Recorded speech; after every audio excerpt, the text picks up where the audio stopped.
Hey, happy Monday, everyone. It's January 12th, 2026. I'm Rich Tola, and here's what's cooking for today. Number one, did you get your ABCs in?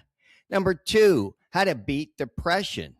And number three, we got a movie review of the new Bradley Cooper film, Is This Thing On? All right. Let's get started with the ABCs. You guys know what that is, right? Number one, the all body workout, right? You get your workout in. And number two is B, blissful sleep. I bought a new foam mattress, so I'm working on getting some better sleep. And number three is a colorful diet, because you guys know it's all about the diet, right? Today I had 4 eggs, kale, and a red apple. So I got my yellow, my green, and my red in today. All right. So let's just jump right into this, because we're going to be talking about depression. It's a very important topic.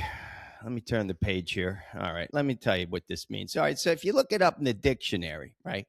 Depression says feelings of severe despondency and dejection. If you ask psychiatry, they're going to tell you it's a mental condition. But despondency means a state of low spirits caused by loss of hope or courage. Everybody knows what dejection is, right? It's the same thing. Low spirits, sad, depressed state. All right. So let's just talk a little bit about myself, right? Guys know about 7-8 months ago, my mom passed away. Before my mom died, I was stressed out, the caretaker. My weight went up to 155, okay? After my mom died, 10 days later, I was down to 142. It's no bullshit there. I lost 13 pounds. Now, was it stress? Was it depression? I don't really know. I mean, I went down to my weight as a freshman in high school. I weighed 142 pounds. I really don't know what you want to call it. Low spirits for sure. Was I sad? Whatever, depression. But what did I do? Hey, guys, not to mention, I have 2 herniated discs in my back. I couldn't stand up for more than 5 minutes. So what did I do? Did I take drugs? No. I ate better, because I give that shout out to my mom. She taught me how to cook and be better at food, because I wasn't really the best eater. But, because of her, I'm more colorful in my diet, and I worked out more. So this is what it's all about, right? What's the magic, right? You got to ask the experts. Yeah, I'm not a doctor, right? Am I an expert? Well, let me tell you, I want to give a shout out to Epic Health. I read the magazine, get the newsletters, and this is all current, right? We're going to talk about exercise today, because that's the magic potion. The magic potion is exercise. We're going to talk about that. Decades of research show that a simple habit, it can rival antidepressants. And let me tell you, when I watch the television, right, all the antidepressant commercials that I see say, beware, all the fast talking when they say this, they say fatigue and weight gain. All right. Now, I'm not saying you shouldn't take antidepressant drugs, but let's keep going here. There's no copay. There's no wait list. There's no warranty labels. There's nobody going to tell you that you're going to be fatigued and gain weight when you work out. Without a doubt. Now, with antidepressants, it's almost a sure thing. So I want to give a shout out to this guy here, Dr. Nicholas Fabiano. He's the lead author of a recent editorial in the British Journal of Sports Medicine, and he's a psychiatry resident at the University of Ottawa. Here's a quote. He said, "We separate physical and mental health in ways that don't make clinical sense," right? Depression doesn't respect boundaries, without a doubt. Depression affects the whole body, right? Mind, body, spirit. Me, the yoga teacher, without a doubt, it's all connected. It's always been connected, right? Here's more. In a clinical trial, research from Duke University, one of the best in the world, medical center, assigned depression patients to one of 3 treatments. So they put these people in groups. First was an exercise program only. Second was exercise plus antidepressant medication. And the third was antidepressants alone. All right, here's the results. More than 60% achieved remission after treatment, regardless of the treatment program. So across all 3, more than 60% achieved remission of their depression. However, this is the key. 6 months after treatment, those in the exercise program had the highest rates of continued recovery and less relapse. Let me say that again. 6 months after treatment, those in an exercise program only had the highest rate of continued recovery and less relapse. What's that mean? And they say the effects of the antidepressants often stop working once you stop taking the pills, they stop working. By exercise is a biological reset button, right? You get stronger and your body rebuilds. I'm going to give a shout out to my old man here because you guys know this. I mean, you've been watching me, then you know. I've been working out. There's no bullshit here. I've been working out since I was 12 years old. I'll be 63 years old in 2 months, okay? That's over 50 years. Now, when I was 16 years old, he took me to Man's World Gym. And he goes, you're not going to be really tall and big dude. We're going to make you strong. And that's what he did. He took me to the gym. Joe Dodd, shout out to rest in peace to him. Phil Hill, look up Phil Hill.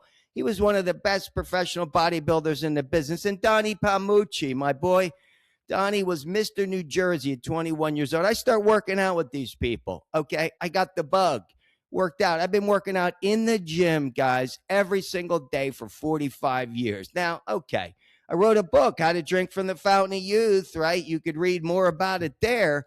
But more importantly, look what it does. It preserves. I don't do it to build muscle. You know, you read all this stuff all on Instagram. It's all about building muscle, blah, blah.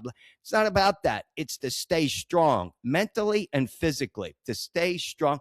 And I really, I'm kind of vain. You'll read that in my book, How to Think. To be vain, I want to keep the body. Today, I clocked in at 147.5. You guys saw this a couple weeks ago. I went up to 152, 153. Losing weight, you could do that, but it's about staying strong, mind, body, spirit. All right. So here's what we're learning. Aside from more than 60%, we're talking about this clinical program, right? So exercise, without a doubt, is the biological reset button. All right, here we go. It says movement doesn't just affect the body, it helps restore the brain too. Regular exercise boosts chemical messengers that help nerve cells grow and connect in ways that support mood and thinking.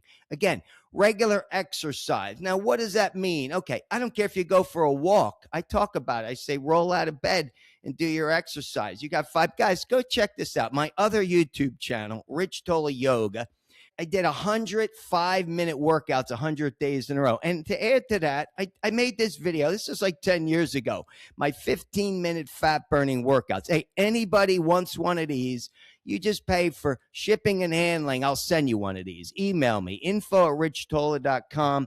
I'll send you one of these fat-burning. I don't know how many I have left. Stop selling them on Amazon because nobody buys this stuff. But I made these, and I remember making these in 2015 at the Glass Tower. It was awesome, but I'll send you this. These are 15-minute workouts. You could do 7 days in a row. Guaranteed you're going to lose weight with that for sure, but I'll send you it. Pay me $5-6 for the shipping and handling. If you're in the U.S., if you're overseas, it might be a little more, but no worries. I'll give you the exact numbers. But here we go. Let me repeat that. Regular exercise boosts chemical messengers that help nerve cells grow and connect in ways to support your mood and thinking. Exercise also activates the body's endocannabinoid system. It lifts and stabilizes mood while calming the stress response system that tends to stay overactive in depression. All right, research says even 5 or 10 minutes of movement a day can help shift your mood without a doubt. Okay, here's the problem with our society today. And then you read this in the article.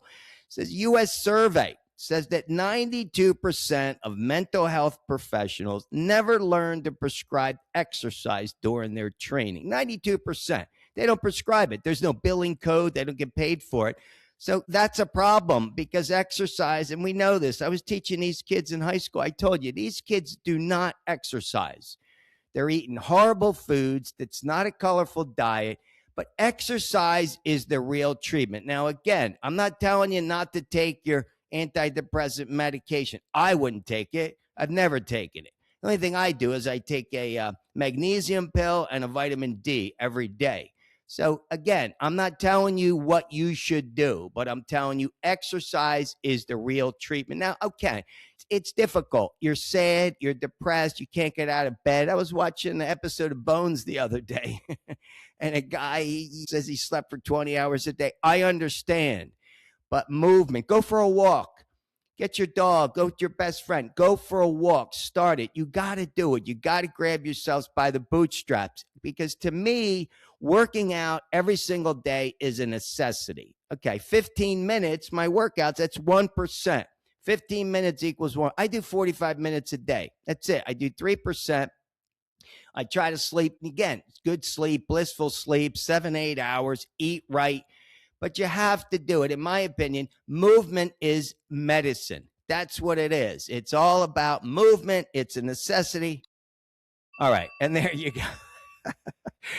I mean, I get so jazzed up over this because it's worked for me. It's kept me. I mean, I went in the store the other day, right? I get like senior rates. Imagine this. I feel like embarrassed. I went to the movies. I went to the movies yesterday and I tell her, I'm a senior. She looks at me. She goes, What?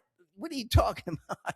I said, yeah, let me show you. I'll be 63 in March. She's like, holy shit. I mean, again, it's about working out, people. I mean, eating, whatever. It's working out. All right, here we go. Let me give a shout out to Bradley Cooper. Let me tell you, Bradley Cooper, to me, he's one of the best. Wrote, directed, produced this film. I believe he should get an award for directing this film. Is this thing on? It's a loosely based story about John Bishop. You guys could look all about that, but let me tell you, I'll give you my score at the end, but let me tell you about this film because I was going to go see Avatar or Primate. And then when I get to the theater, I'm like, let me go see this movie. I didn't even know Bradley Cooper directed it. I didn't even know it was in the film. So I said, let me go see this one. I'm not crazy about the name. I will say that. I think it could have made a little better name for this. But what's the movie about? It says, as their marriage unravels, you got Will Arnett, Laura Dern, Andra Day. I mean, Emily Blunt was originally scheduled. I love Emily Blunt, so I kind of wish Emily Blunt was the lead, but Laura Dern's awesome.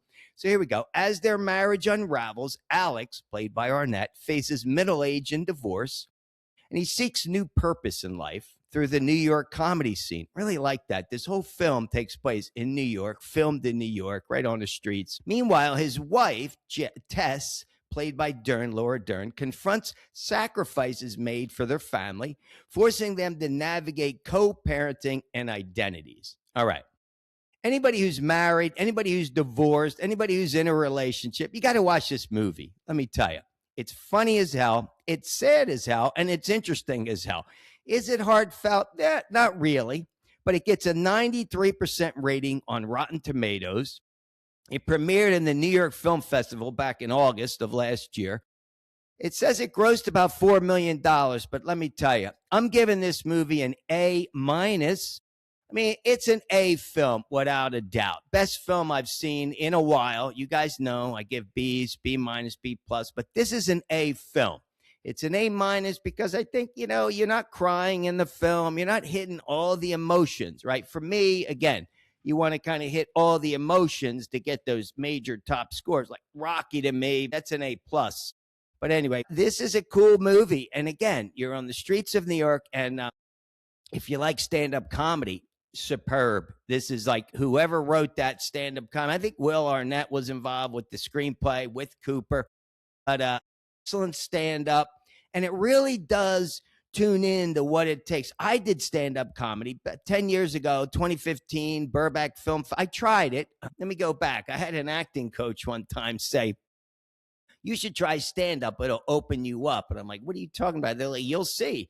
Get up on stage in front of all these people, trying to be funny. Again, I don't think I'm the funny guy, but I said, let me try it. And I was writing. No doubt you have to write. I think I have like 15 pages of jokes, but I kind of got in my head a little bit with these jokes. And then sometimes when you look around, I remember in the festival, like I was using some curse words and there was some kids there. So I kind of pulled back. I was a little bit, like I said, in my head a little bit. So I don't consider myself any type of stand-up comedian, but I tried it. And it's super cool. But this really hits the nail on the head about stand-up comedy. So if you're a stand-up comedy fan, got to go see this movie. Definitely, guys. Go see this movie. Bradley Cooper, he kind of plays a little stoner in the movie. I liked his character a lot. But again, excellent film. Giving it an A minus. Rotten Tomatoes, 93 score. I think they're spot on with that. And again, it's out there. So go see this movie. All right, guys, that's it for today. As usual, you know what to do. Get your workout in and have an awesome day. Peace.